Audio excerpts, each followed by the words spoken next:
Today's episode is sponsored by Wells Fargo Advisors Financial Network FiNet, member SIPC. FiNet is focused on helping independent advisors support their clients and reach their goals with unique, ever-evolving solutions and resources from one of the nation's largest financial institutions. Learn how you can get more with FiNet at wfa.com/independent. That's wfa.com/independent. Welcome to the WealthStack podcast. I'm your host, Shannon Rosic, the director of WealthStack Content and Solutions. In this episode, I'm joined by Joe Stensland, CEO of BridgeFT. And today's topic, the importance of delivering better data-driven outcomes for clients. Joe, thank you so much for coming on the WealthStack podcast. Well, thank you very much for having me. Absolutely. I've been very much looking forward to this conversation. And I always joke that I like to start with the hardest question first, depending on how you look at it. So let's talk about your background and how you ultimately landed where you are today as CEO of BridgeFT. And, were you always interested in technology, or was there a specific moment in time where the light bulb clicked on? What's the story? Yeah, I actually personally have always been interested in technology and a bit of a geek. I started off in software sales.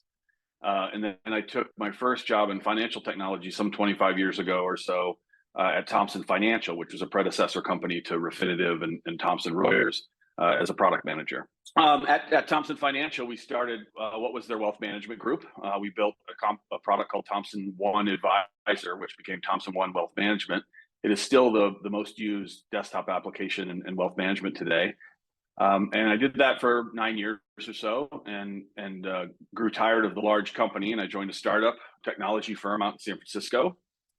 Did that for a couple of years. I sold that company to Cyvantage, where I spent 14 years building that company into a product-based multi-tenant client experience. We also did 1099 reporting. And that company was then sold. We sold it to Refinitiv, which oddly enough was the exact same group that I'd left 18 years before that I found myself back in. And while I was spending my time there, I was thinking about what to do next. And I spent a lot of time building client and advisor experiences. And I also was a bit of a fan of the e-commerce market. And I wanted to take to wealth management what e-commerce had done around infrastructure and providing technology that helped enable firms do things faster, better, cheaper with data and technology and calculations. And the opportunity at BridgeFT came along, and they had such a piece of that puzzle that was a good starting point. And so I took that opportunity. I brought a bunch of my team in, and we took it from there. Well, thank you for that background. And I have to agree that e-commerce has certainly kind of set the standard, like you said, in terms of infrastructure. So I want to talk BridgeFT specifically. What is BridgeFT? Who do you serve? And where do you ultimately fit into the typical tech stack? Sure thing. BridgeFT is what we call WealthTech-as-a-Service. So we are an infrastructure company. We have a product called WealthTech API. That product enables multi-custodial data aggregation, mission-critical advisor applications like billing and reporting, performance calculations, other data enrichment on top of that core data. And we have some new things coming soon as well. That product is used by firms that need to solve the challenge of getting after all of the customer account data from multiple custodians in multiple different formats, delivered in multiple different ways into their application before they can actually build what's special about their application. So we like to say that we enable firms to focus their time and effort on what really differentiates them, what their idea and their application is, and then leave the infrastructure data elements to us, because they're not going to differentiate on that. No one's going to build a better financial planning application because they got the multi-custodial data right. They're just going to spend money that's already been spent. So that puts us in this play of what we like to call infrastructure. And helping firms build their applications faster, better, cheaper.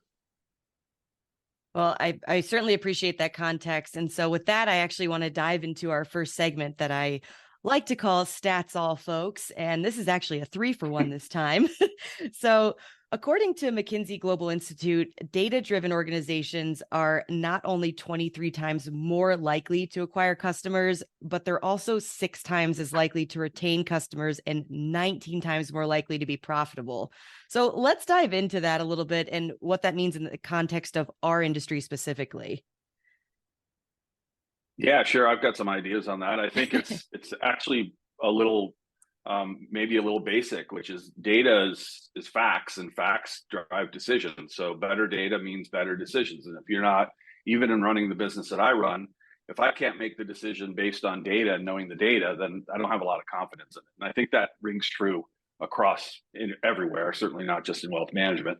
In wealth management, that data is needed for all of the different use cases. It's needed for trading. It's needed for financial planning. It's needed for client reporting and how they handle their billing and overall running the business. And so without the right data and without data that you can make use of easily, it's very hard for those decisions to be made, and you get less outcome. So talking about building better outcomes, better data equals better outcomes. And you've obviously been involved in the space, as you mentioned, for over 25 years now. So I'm sure you've seen the rapid evolution and things change. And data is such a buzzword right now. So what are you seeing right now in terms of that? What's the biggest data challenge impacting firms right now? I think the data challenges are many, and so it's hard to roll those into one. I think generally, if you thought about it as a single kind of factor, it's being able to bring the data together, make same out of that data, so that you can use it to drive whatever analytics or decisions you're making, and have it available and accessible and accurate, so that when you do apply all the logic you're putting on top of it, it actually produces the results that you're hoping. So I think that's one of the bigger challenges. Certainly a challenge that we see and that we help customers with is getting that access, getting it in a format that's usable, and being able to leverage it for all the things that you want to use it for. And obviously, we're discussing driving better data-driven outcomes for clients and how BridgeFT is helping. So could you potentially share some success stories or use cases to put it all into context? Yeah, it's and actually I can put it into context of the history I gave you about myself. Like back in, I don't know what it was, year 2000 maybe, when we built the Thompson One Advisor, one of the things we had to do is to bring the custodial data in from multiple sources to power that application. One of the things we had was a financial planning application, and that was a huge lift, and it really didn't add any value. The product wouldn't work without it, so it's a must-have. But I can't say that we differentiate ourselves by doing that work. So that was a lot of expense with potentially not a lot of gain. And that problem still exists today, especially in the RIA market, which now it seems even in the brokerage market is becoming the RIA market. Those advisors depend on multiple custodians. Those custodians all do different things with their data. They deliver it in different ways. They have different fields. They have data that's present some places and not present in others. And to build an application, it's much more effective to be able to build your application in one way and have your data in a normalized single format, so that it behaves the same regardless of which custodian or which source you're using it off of. And Bridge helps that happen, provide that for firms today. We do that heavy lift to bring all that data in. We run the data operations, the batch process to normalize the data. And uniquely, we serve it all over an API. So rather than forcing you to take files and yet another big database infrastructure that you have to build, you can access all that data API first over our platform. And it's no secret that, oh, sorry, go ahead. I didn't mean to cut you off. Sorry, I was gonna hit a couple success stories. Like, oh, please. One of our clients is an application provider. They build a trust application, and they were building their first integration into Schwab, and they were struggling a bit through that.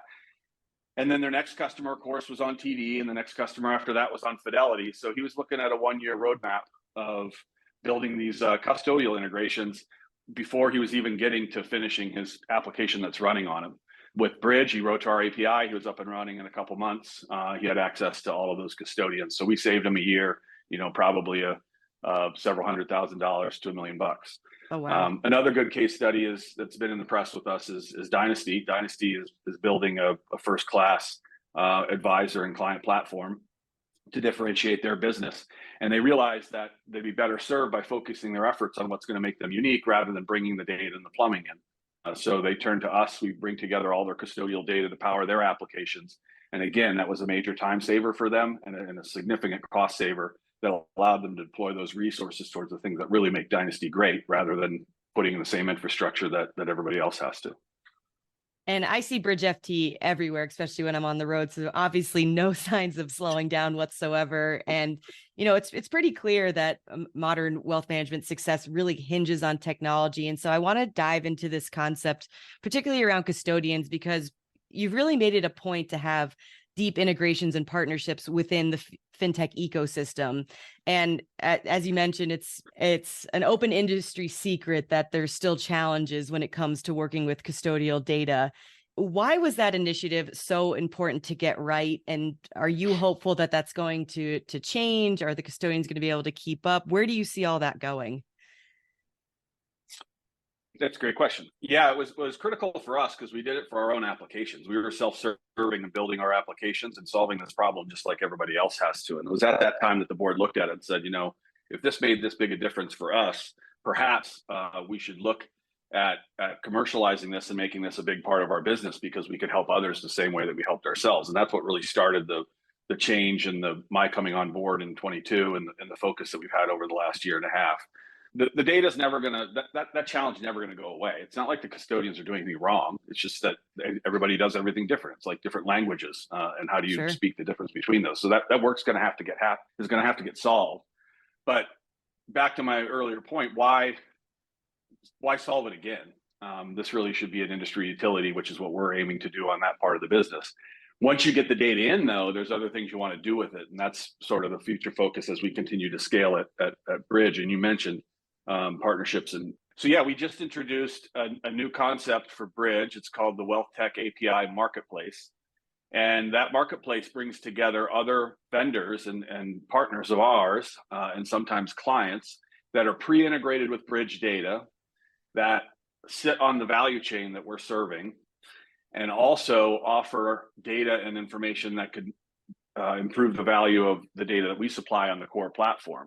The first company that we're working with and we've announced there is a company called Yayati, which is a tax-aware rebalancing platform and portfolio analytics. It runs off of the Bridge data. So we've solved that same the multi-custodial problem for them. And firms that work with them will have that pre-integrated as part of that platform. That'll be something we'll continue to do across the value chain in wealth management. So we've got things coming soon in market data. We've got some things coming in trading, and we'll continue to fill across all those buckets where there's firms out there that have valuable capability that could be pre-integrated out of the gate with the custodial data to solve that problem so that firms themselves aren't having to yet do another integration themselves that doesn't really add value for what they're trying to do. Absolutely. All right. So there is hope then that the process will get a bit easier. I saw an interesting headline actually on your website that stated that BridgeFT believes in retiring the tech stack mentality.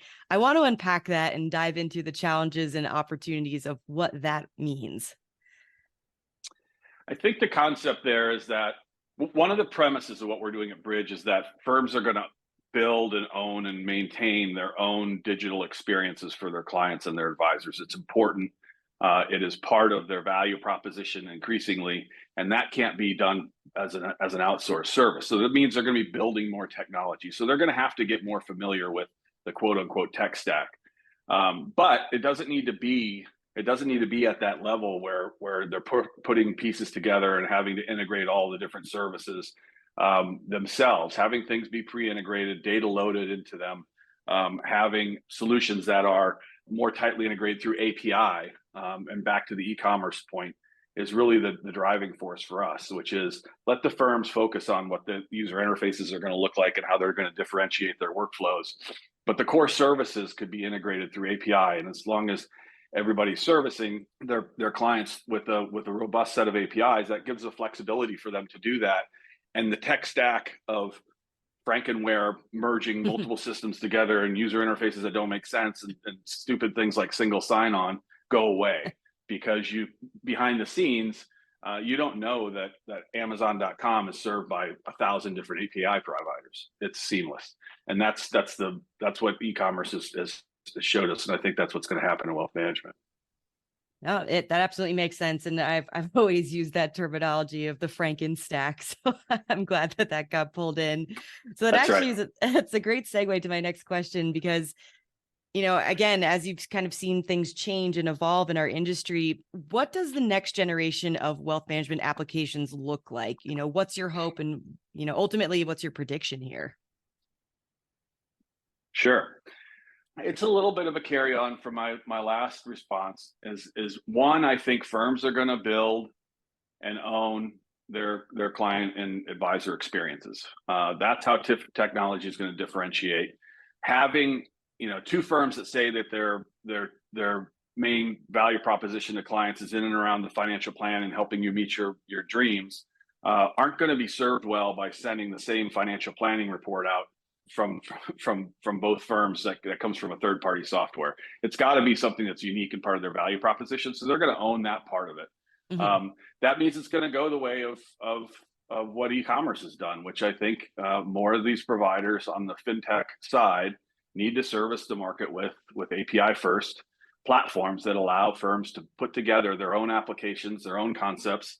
If you look across what we have, like look at the Kitsis map of all of the different fintech providers out there, the real solution for a firm is using multiple of those things.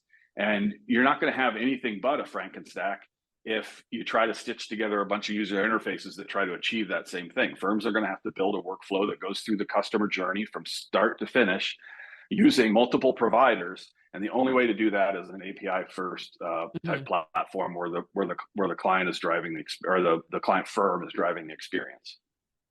And I know you dug into it a little bit, but I want to dive in even further. And I love a good roadmap question, so I have to ask, what's on it for BridgeFT? Sure. Well, we're going to continue driving the way we have been, and we've had a significant amount of growth. We grew our enterprise business 219% last year. Wow. We have some exciting extensions that we're going to do. We're about data, so we're continuing to add data.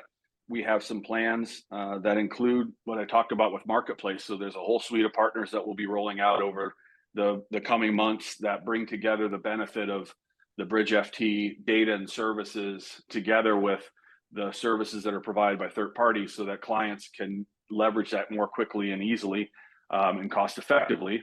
We also have plans around a whole suite of data analytics that sit inside each part of the value chain. That's going to be a big part of our extension. We're going to have one of the larger customer sets of data that are sitting out there, and the data gets valuable by the analytics and the stories and the questions that it can answer. So we have a data scientist in-house. We're going to start focusing on leveraging AI and ML on how do we drive data analytics that solve those questions out of the gate for people so that they don't have to take our data and do it themselves. So that's a big part around data analytics. We're also going to be turning the platform real time. So rather than the T+1 market that's there today, I've got a history of that from my old company. We're going to have the platform be able to show you intraday balances, positions, and what's happening in your account at the minute as the market's changing. Other data sets as well. So we've got a partnership that we're about to kick off with market data. So everybody that uses the custodial data also buys market data. If we could pre-integrate that on the platform, we save people time and effort. Well, now that is a solid roadmap, and congratulations on the continued growth at BridgeFT. It's pretty incredible. So with that, though, I do want to dive into our second segment of the episode, Joe, that I call Ask Us Anything, where I've gone out to the social universe and asked them to submit questions they want answered by you. And we did have a few folks drop into the DMs this week, with the first question being, what are some common mistakes you see firms make that are inhibiting them from growing? I think we've kind of covered some of this. I think the Frankenstack is a perfect example. I think people go and they jump to figure out how to solve niche problems without thinking about what the large problem is, and then not figuring out what the underpinnings of that, like data, are before they set about solving that problem, and then they end up retooling and replatforming. So I think that's human nature.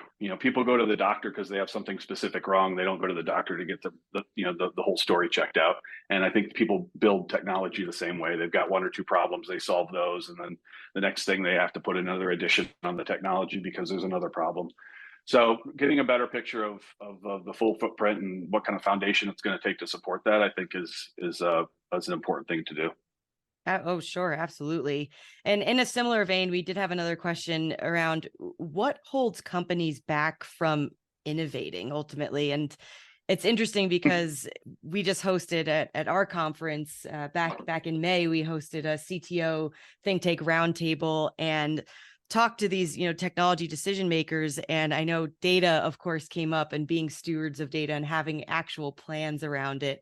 So I know that's one that I've heard, but obviously curious of your take as well. I think one of the biggest things that holds people back is their resistance to throw away their old technology.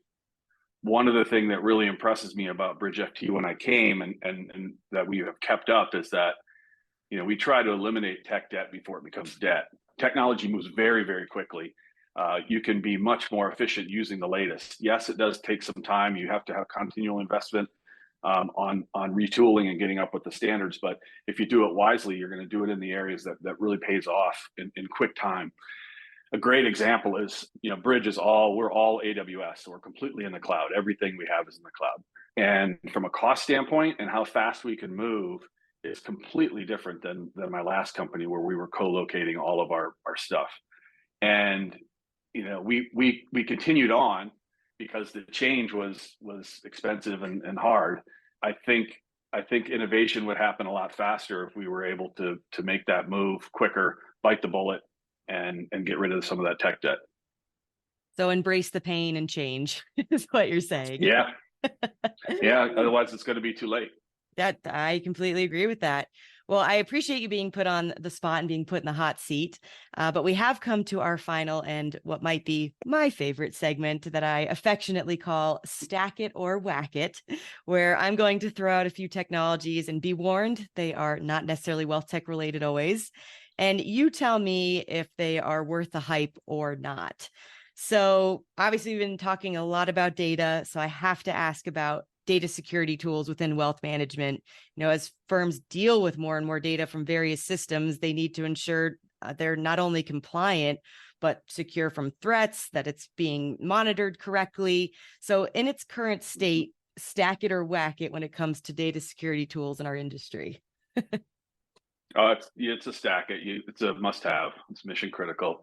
If you're involved in doing that, then you have the downside is so much more. You have to do that. But I think an interesting scenario would be to look for partners and providers that can help you by providing that in their system without you having to do it all homegrown yourself. So that's a similar example for us and what we use AWS. We gain a lot of leverage because a lot of that is inherent to what comes to us with AWS. And so a lot of that is already taken care of because it is a service. Our WealthTech API similarly inherits all of that from AWS, and our clients inherit it from WealthTech API. So there's ways to deal with that without having to roll your own every time. No, that makes sense to me. And I know that's become a very hot topic in our industry too. So I am curious to see how to watch that kind of subsect of security, cybersecurity grow, because it still seems like advisors in particular aren't embracing it as much. So hopefully that is going to change. So second, stack it or whack it. And I promised not everything would be tech related. And I do like to wrap up on a lighter note. And I may or may not have done a little bit of LinkedIn stalking and saw that you were a CSU alum, so Colorado State University. And I've actually lived in Denver since about 2017. So I have to ask then, the Rams football season, stack it or whack it for this year. That's good. I hate to say it, but it's going to be a whack it. It's been a whack it since Sonny Lubick left. My time at CSU, we were not very good at football either, except the last year, I think, is when Sonny Lubick started. And that's when there's a string there of, I don't know, it was like 5 to 10 years of lots of bowl games and winning teams and actually beating the Buffs, which was always the thing. But I don't think we've seen that for a while, so I wouldn't hold up too much hopes. Sorry to say. Well, we'll have to wait and see, but I might have to agree with you on that one.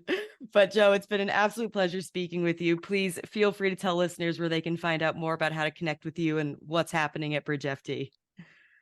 Yeah, for sure. Thank you for having me. I appreciate it. It's been a lot of fun. Go check out BridgeFT at bridgeft.com and LinkedIn as well. I'm Joe S. at bridgeft.com if anybody wants to contact me directly. Fantastic. And be sure to like and subscribe to the WealthStack podcasts on all major podcasting platforms and follow all things WealthStack on wealthmanagement.com, LinkedIn, and Twitter. Thank you all for tuning in. Today's episode is sponsored by Wells Fargo Advisors Financial Network FiNet, member SIPC. FiNet is focused on helping independent advisors support their clients and reach their goals with unique, ever-evolving solutions and resources from one of the nation's largest financial institutions. Learn how you can get more with FiNet at wfa.com/independent. That's wfa.com/independent.